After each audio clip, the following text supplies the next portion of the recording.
Half of the seeds have been completed in the Hades Cup, and now it's time to complete the other half. Hey everybody, it's RRPG here, and welcome to another episode of RRPG Let's Play with Kingdom Hearts on the PlayStation 2. In today's episode, we are going to finish up the Hades Cup in the second half, and we will win this tournament. So, let's get on with this episode that's already in progress, shall we? And, as you can tell, we are in, I think, the 23rd seed of the Hades Cup, and we just officially completed it. So, yeah, the battles are only going to get a little bit tougher from here on out, so we are going to focus on what is all going on, and we will get through this tournament in its entirety. But let's just focus on what's ahead of us here now. Okay, we have some Wyverns, some Search Ghosts, and some White Knights. A little interesting tidbit that I just realized after I completed the last episode. You know, where I said about the wizards having the thunder magic protecting them when they are low on damage. I just realized not only does Goofy's charge ability work on those guys, but you can also use Sora's strike rate ability to, you know, defeat the wizards when they are being protected by the thunder magic. So yeah, I thought I'd go ahead and point that out. And then a friend of mine pointed out to me on the previous episode. So yeah, So yeah, keep that in mind. If you want to do some damage on the wizards when they are in the you know, when they are protected in the aura or the thunder magic, then look no further with Sora's strike rate. Okay, that was the 21st seed, and now it's time for us to go to the next one. And the next one, it's going to be a little bit long, but don't worry, it's not all that tedious, but you'll see what I mean. Because we are fighting against Cloud and Leon.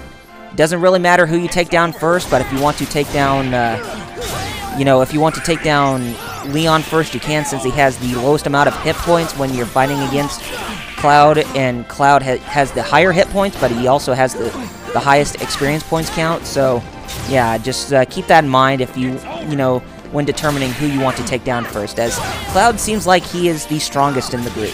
Or, you know, between him and Leon, he has to be the strongest. So, yeah. This is the third time that we're actually fighting against these guys, and they are a little bit tougher because, like I said, after we have completed Hollow Bastion the first time, everybody's stats went up, you know, immensely. But yes, I would focus on taking down Leon first, since he does have the lowest hit point amount, and he is a lot easier to take down because he's not that, you know, entirely offensive like Cloud is, so you shouldn't have that much problem when you're dealing with this guy.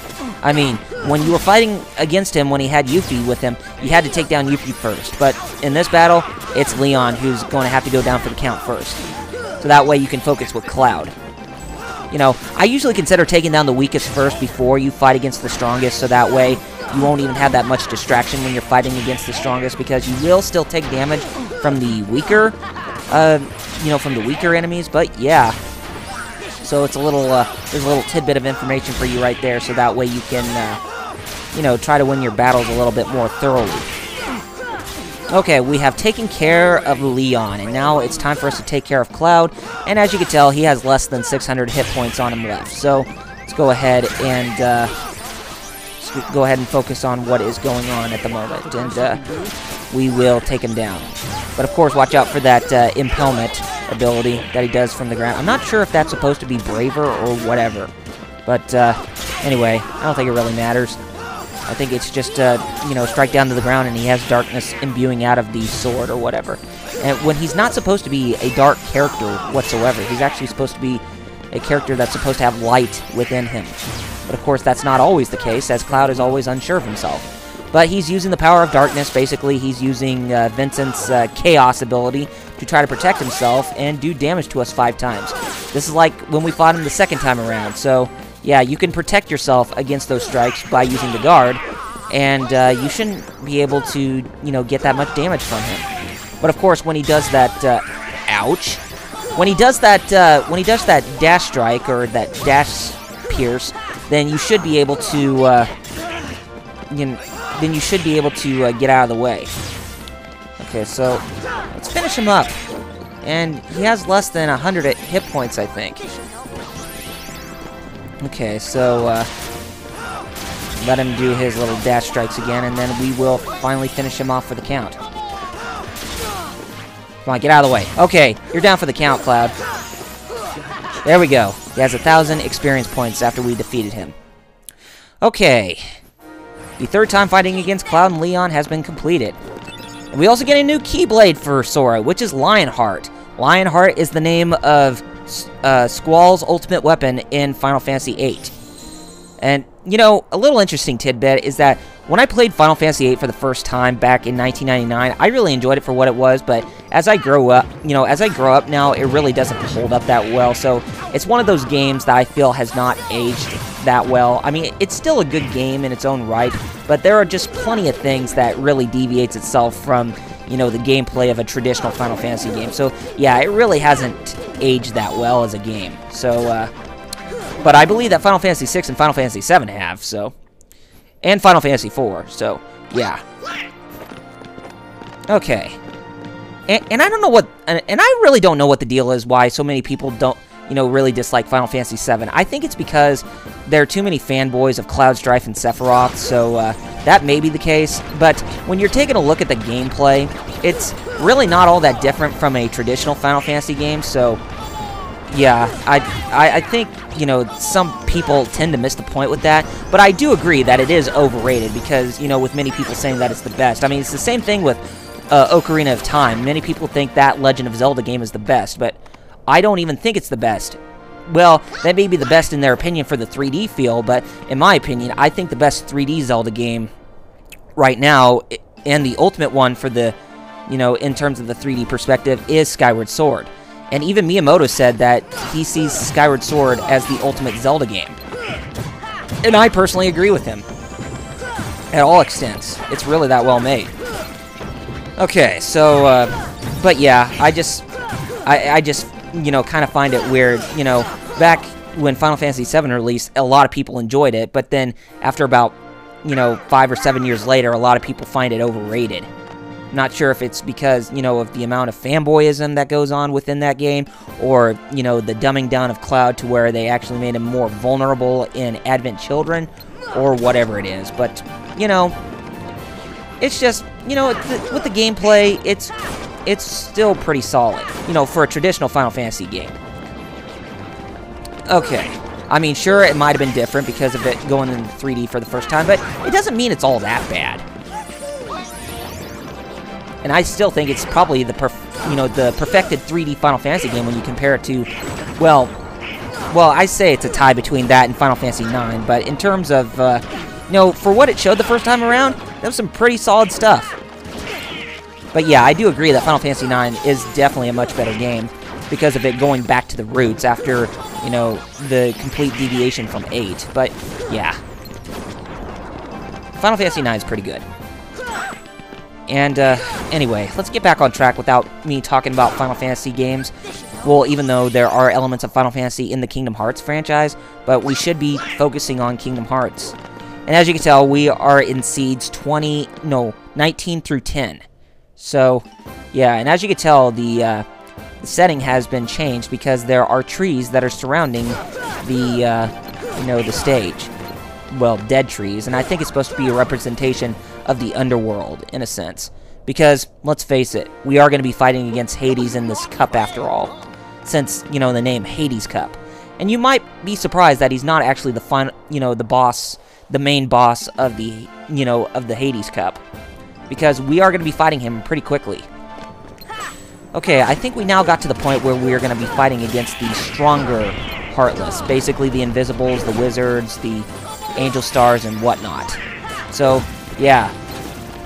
Best prepare yourself, gamers. Because we got some heavy fighting coming along the way. Not bad, Goofy. Not bad.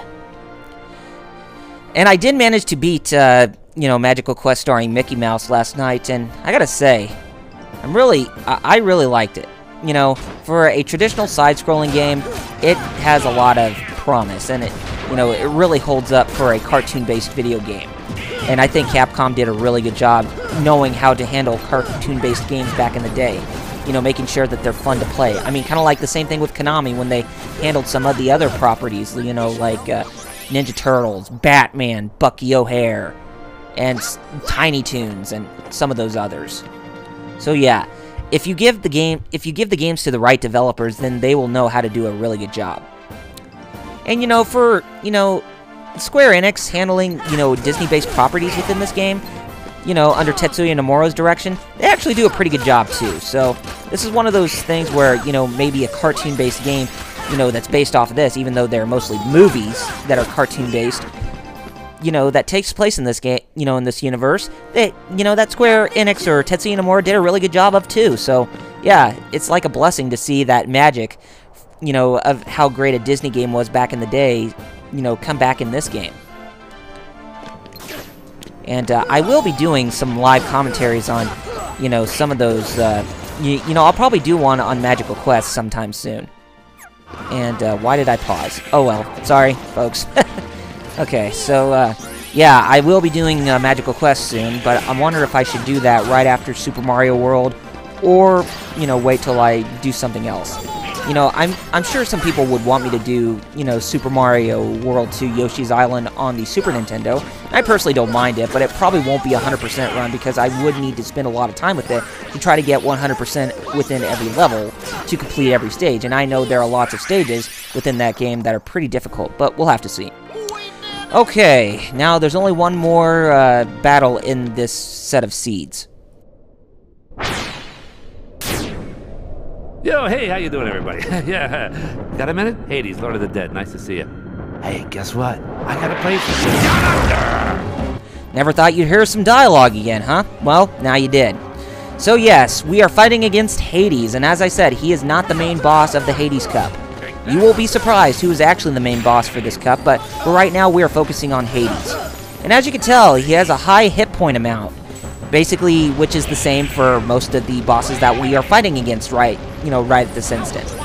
But yes, Hades is not that bad unless if you figure out how you can manage to, do some damage onto him. But yeah, you want to do your best to try and stay away from his attacks and such, and, attack him, in constant spurts, so that way you can have him lose some hit points, and be sure to dodge some of his attacks, like, where he has the fire surrounding his arms, and when he's blowing fire out of his arms or whatever, or summoning it out of his hands, then you should be able to do fine. But when he's open his arms wide like that, then you can at least get some more hits onto him.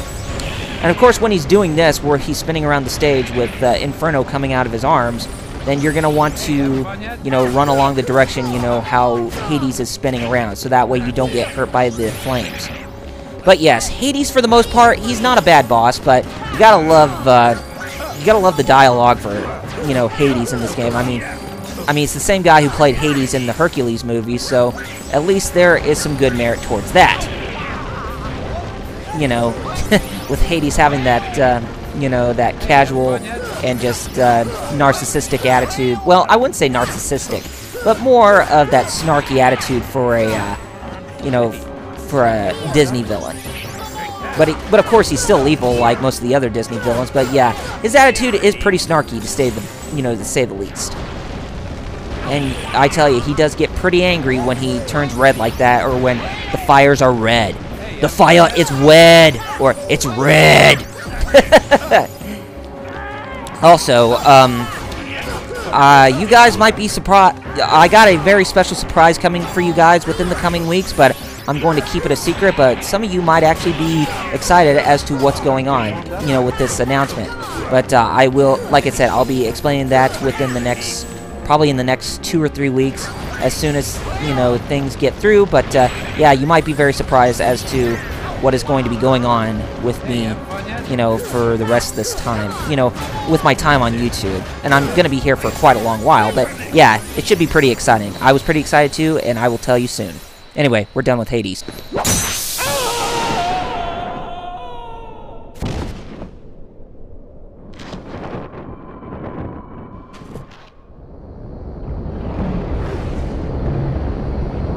Hey, what are you doing? Stop! Hey guys, get away from me! Oh, come on! Yep, Hades is officially out for the count, and we attained the power of stars. Gravira has been upgraded to Graviga. And we obtained Ansem's report number 8 finally, so we have officially completed Ansem's full report.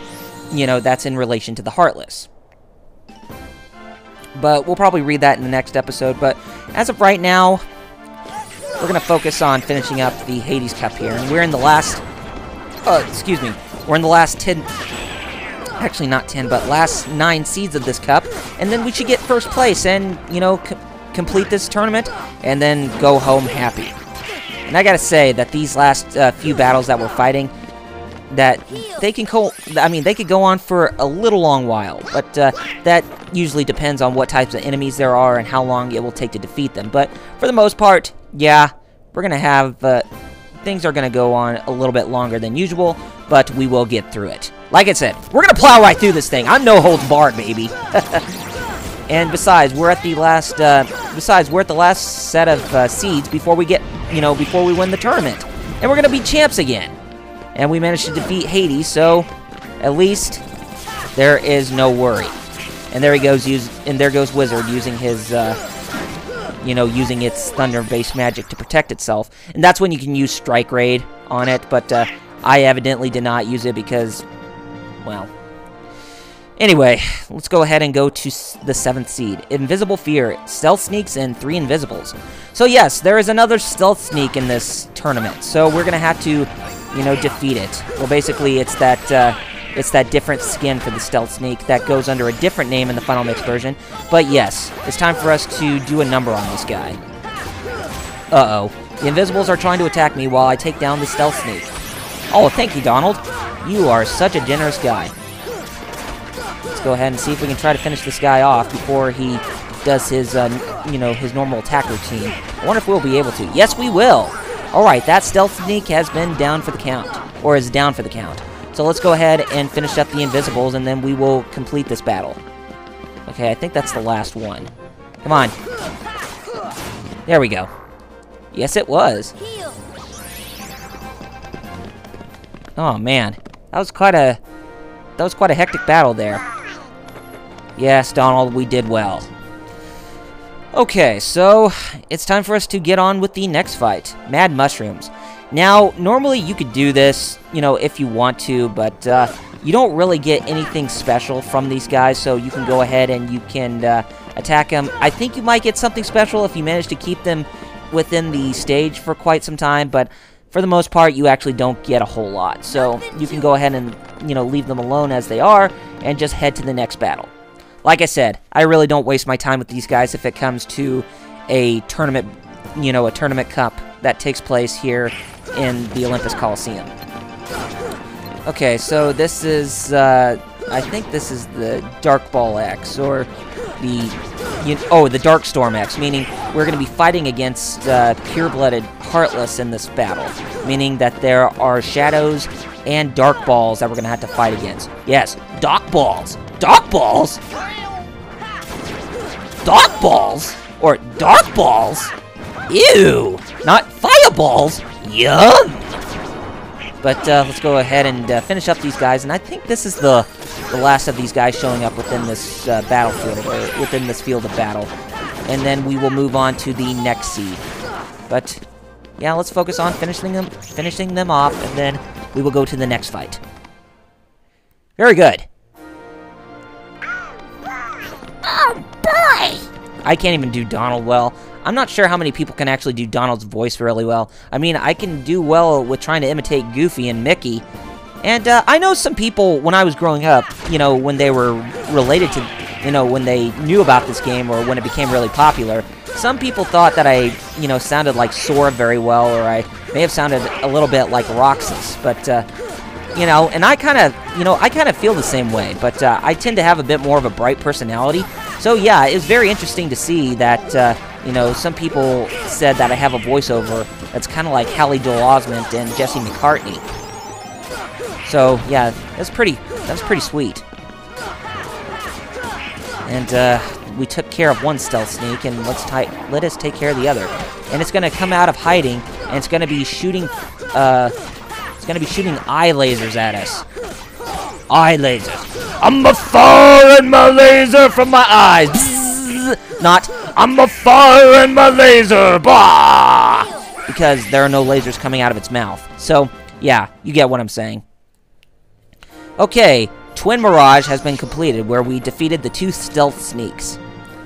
well, stealth sneaks that are not officially called stealth sneaks in the final mixed version. Okay, Shadow Troopers, where we have wyverns, wizards, and defenders, X, meaning we're going to be fighting a bunch of these guys. Come on, Goofy, do your trick. Oh well, doesn't matter.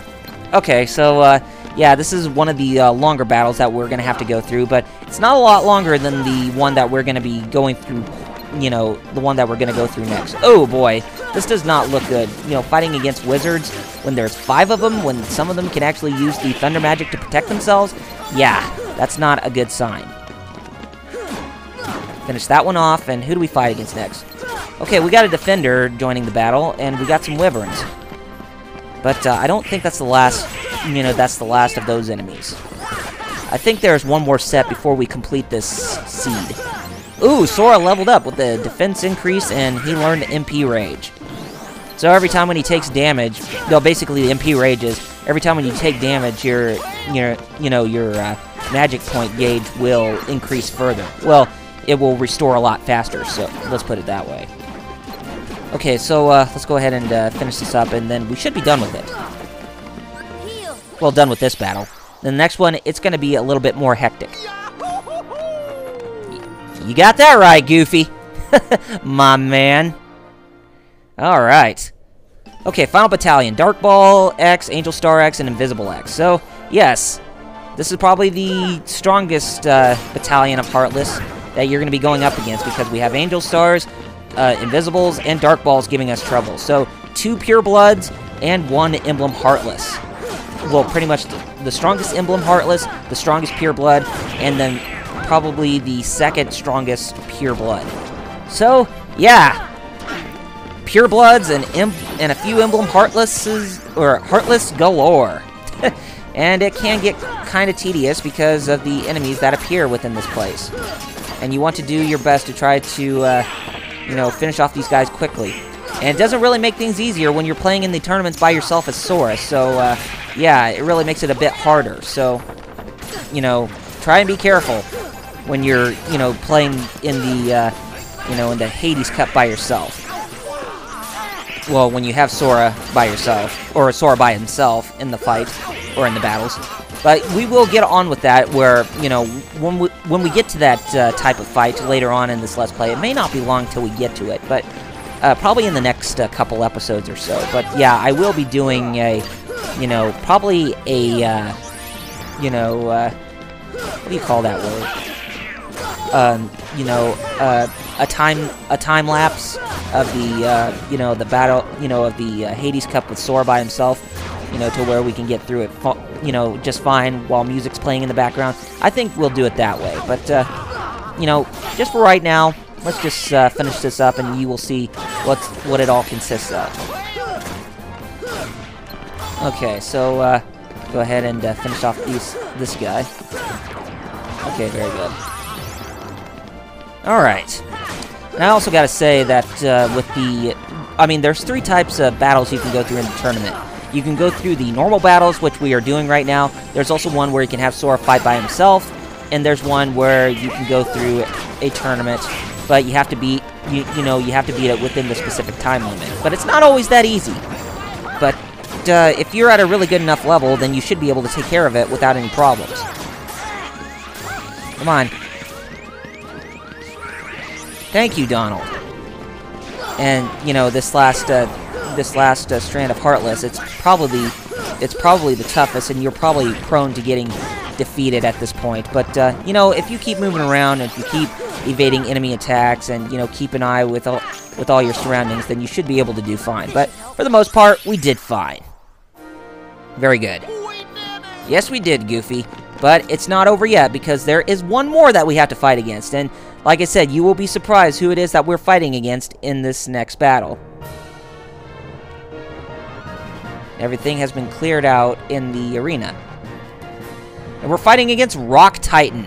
Yes, we're fighting against this Titan from the movie Hercules. You know, the Titan with 2 heads, and he's made of rock. And as you can tell, he has the same hit point amount as Hades. But he does offer 4,000 experience points after we defeat him. But truth be had, we do not get a reward for defeating him. Actually, yeah, we do, now that I think about it. But you shall see what that reward is when we complete this video. But for the most part, for this battle, you want to attack the Rock Titan when he's standing up. You want to attack him where his feet are, you know, so that way you can get him to trip and fall. And the main target that you want to take care of is the head. So yeah, taking care of the head, or taking care of the heads, is your priority in this fight. But sometimes you do manage to get Rock Titan to lose some hit points when he is, you know, when he's down on the ground, and when you attack him where his feet is, you know, his feet are. And when you do attack his feet, sometimes you can get a point of, you can get some bonus experience points by at least 1 point every strike. But yeah, I thought I'd go ahead and I throw that in for you because I thought that was actually pretty interesting. So that way you can try to get a little bit of extra experience. But truth be had, that you won't be able to, you know, you won't be able to get a lot more technical bonuses or whatever they are. So yeah, just focus on, you know, what you're doing as a whole. There's actually going to be a part where the Rock Titan is going to be, you know, lifting his leg up into the air and doing this big, huge smash, which he's doing right here. And he does make a shockwave right there, so you want to be careful. But we're almost, you know, we almost have him down for the count. And indeed we do. So we have officially defeated the Rock Titan. And we have officially completed the Hades Cup. So we're going to get this last cutscene of us defeating the Rock Titan, where he's going to disintegrate into, you know, into a huge pile of rocks, and we will have this tournament completed. So yeah, I can't believe that Sora, Donald, and Goofy were able to defeat the Rock Titan, even though Titans are really powerful creatures in Greek mythology. But anyway, congratulations, gamers. The Hades Cup has now been officially complete. Pat yourself on the back, guys, for a job well done. We're the champs!